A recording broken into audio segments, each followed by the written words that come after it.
Hello, YouTube and Game of Thrones fans. Episode 9 of Season 6 might very well be one of the best episodes in the entire show, from the dragon scenes to the cinematic fight at Winterfell, all the way until Ramsay's death. This episode was incredible and really left viewers satisfied. In this video, I'm going to recap the episode and discuss some of the implications of the scenes and storylines as we wait for this weekend's finale. So the episode opened up with Meereen under siege. After talking with Tyrion for a moment, Daenerys meets with the Masters to discuss their surrender. They laugh at the prospect until Drogon appears and Daenerys jumps on his back and begins destroying the enemy troops. Grey Worm then kills two of the Masters, and Tyrion tells the last one to tell his people what happened there. Now there are three things that stood out to me in this sequence. The first happened during Tyrion's conversation with Daenerys. She wants to completely destroy the Masters and their cities, but he tells her that there's an alternate way to handle this problem. He compares her plans to those of her father, the Mad King, and tries to explain that her plan has repercussions. In the long run, she chooses his plan, which really shows that she trusts Tyrion despite not knowing him for very long. He clearly has a way of reasoning with her, and she values his advice. And even if his actions had led to their current predicament, she knows that his actions were well thought out and with good intentions. The second thing that stuck with me from that sequence was Tyrion's reference to the Mad King's cache of wildfire throughout King's Landing. He said his brother Jaime told him of all the wildfire located beneath King's Landing, and that the Mad King had plans to burn it down when they were under siege. And this seemed like an obvious allusion to the theory that Cersei uses it to burn down King's Landing. This season, the frequency that they have referenced this possibility has dramatically increased. The question is, will this event come to pass, and when? Finally, the last important thing that I noted from this sequence was Daenerys' command of the dragons. So it looks like Daenerys now has the full control of Drogon. In addition to riding on Drogon, it appears she can now command him to launch an attack, which gives her a major military advantage as she moves forward. This will be important as she turns her eyes to Westeros. To add to this, we finally saw her other two dragons, Rhaegal and Viserion, join the fight. Now clearly they helped her destroy the fleet of ships, but the question remains as to whether she truly commands them or if they were just following Drogon's lead.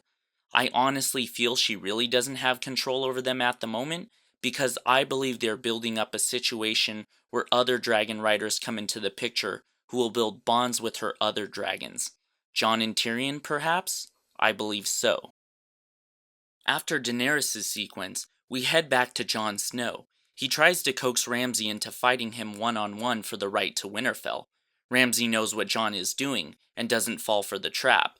Then it transitions back to the tent where Jon and his allies are planning for the fight.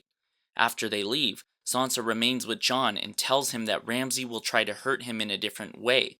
She says to Jon that Rickon is likely going to be killed by Ramsay, and Jon doesn't accept that outcome.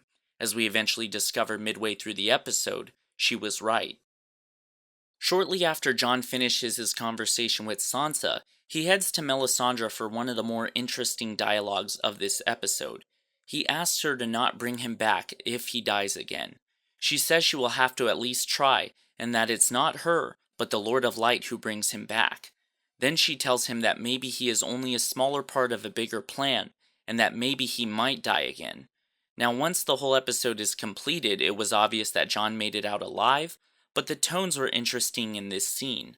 This and a couple other scenes since Jon's return have seemed to suggest that he might die again. Now, unlike the first time, it at least feels if he were to die again, that maybe he would make a subsequent return like Beric Dondarrion, but that's assuming Melisandre is still around, and that brings me to the next part of the show that seemed attention-worthy. Once Jon finishes speaking with Melisandre, the camera cuts to Sir Davos, who was walking when he stumbled upon the pyre where Princess Shireen was burned. Coincidentally, he sees the wooden stag figure he gave her, half burnt in the snow, and realizes that Melisandre burned Shireen on the pyre. Now this is clearly going to be a major problem between Davos and Melisandre in the next episode, as he will be beyond angry for her actions. So what will come of this? In the trailer for the next episode, he confronts her in front of Jon Snow. Will he seek revenge? Does he ask that she be sent away? Or does he leave if Jon doesn't take action against her? I'm sure we'll find out in the finale. Then we see Theon and Yara Greyjoy have made it to Daenerys to make their appeal to help them take back the Iron Islands if they help her get the Iron Throne. My past couple videos have talked about this exact possibility, and now it looks like it's finally happening. Now the key here is the fact that Yara appeals to Daenerys' belief that women can rule. Daenerys is a strong woman leader, and Yara wants to make the same appeal to her that she is strong and should rule the Iron Islands. To add to that, they also informed Daenerys of their uncle Euron, who was coming with a larger fleet to propose a marriage and an alliance. While Daenerys acknowledged the possibility of an alliance with Euron, it looks like Yara's appeal to her character made the difference.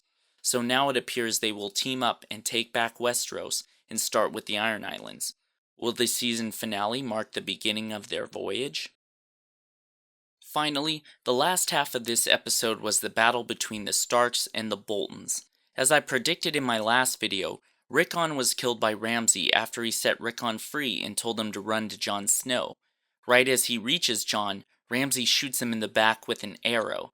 Now it was obvious Rickon wasn't going to make it out alive, but I'm sure that some people will have a problem with Ramsay's world-class arrow shot to the heart from hundreds of feet away. Not to mention the fact that Rickon ran in a straight line back to his brother while under fire. Serpentine, Rickon. Serpentine. Personally, I thought Ramsay would release the dogs to chase him down before he reached Jon, as he had promised in his letter earlier in the season, but the arrow scene seemed to have a similar effect. Once Jon sees his dead brother, he charges Ramsay before falling off his horse and preparing for what seems to be his inevitable death when the charges from both sides collide in epic fashion. They begin their battle that lasts the entire second half of the episode. Now I have to praise the showrunners for this episode. It might have honestly been the most epic and well-filmed fight scene in both television and film history. To be honest, it reminded me of the opening scene of Saving Private Ryan. I'm not sure what the budget for this episode was, but I would assume this was the most expensive episode budget-wise to date. That's how solid the episode's scenes were, and that included Daenerys' CGI for her dragon siege, which also appeared much better than her flight on Drogon in Season 5. Either way, the last half an hour was some of the best fighting footage ever in film. Now as the episode went on, it looked like Jon and his allies were going to lose the battle, until Sansa showed up with Lord Baelish and the Knights of the Vale. They easily cut down the Bolton forces, and Ramsay retreats to Winterfell. Jon follows Ramsay, and after dodging some of his arrows, Jon beats Ramsay into the ground in a fistfight. The Bolton banners are removed from Winterfell, and the Stark banner is draped over the side of the castle. The next scene is Sansa visiting Ramsay in the kennels. As he attempts to taunt Sansa, he realizes his dogs are nearby. Sansa reminds him that they haven't eaten in some time and taunts Ramsay back. As the dogs surround him, Ramsay is confident that they won't harm him. The episode closes with the dogs attacking Ramsay and devouring him as Sansa walks away with a grin on her face. Although this scene felt more like a fan fiction, the viewer is left with the satisfaction that Ramsay is finally dead and that he died as gruesomely as he killed and treated others. So now that the finale is upon us, let's talk about what we should expect from this last episode. There are two major things from this episode that I thought are going to be immediately addressed in the next. First, what will happen between Sansa and Baelish now that he's pretty much secured a win for the Starks by bringing the Knights of the Vale into the picture? He clearly wants to rule Winterfell. Will Sansa grant him that privilege, or will it be an area of contention as we move to the next season?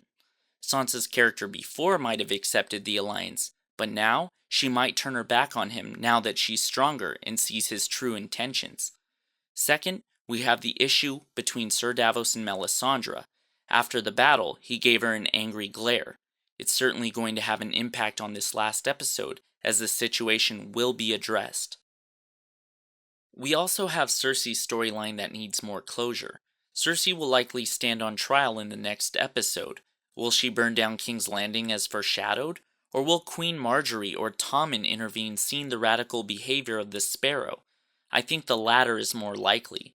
I still believe Cersei is going to burn down King's Landing in the future, but I don't think it's going to happen in the finale. It seems too soon in the context of other stories. For example, we've seen the vision of dragons flying over King's Landing, which doesn't appear to be burnt down. Maybe Cersei's burning of King's Landing happens when it's under siege by Daenerys in Season 7, rather than now. I'd say it's more likely that Marjorie will put an end to the Sparrow's power-hungry ways rather than Cersei, but maybe we'll catch a glimpse of her backup plan to burn the city down in this finale. Finally, I would like to see more of Bran's storyline in the finale. Does he finally learn of Jon Snow's parents? Will that be the major revelation at the end of the finale? And does he cross the wall into the north as the season ends? And does that allow the White Walkers to follow him if he's marked? If we were to find out, I'd expect it to be in this finale. It is going to be longer than usual. I'm sure they will address most of the unanswered questions as it will mold the topics for Season 7. Thank you for watching this video, and make sure to like it and share it with your friends if it has given you something to think about as we approach the season finale. Also, remember to subscribe to my channel for more Game of Thrones videos as well as other related content. Take care.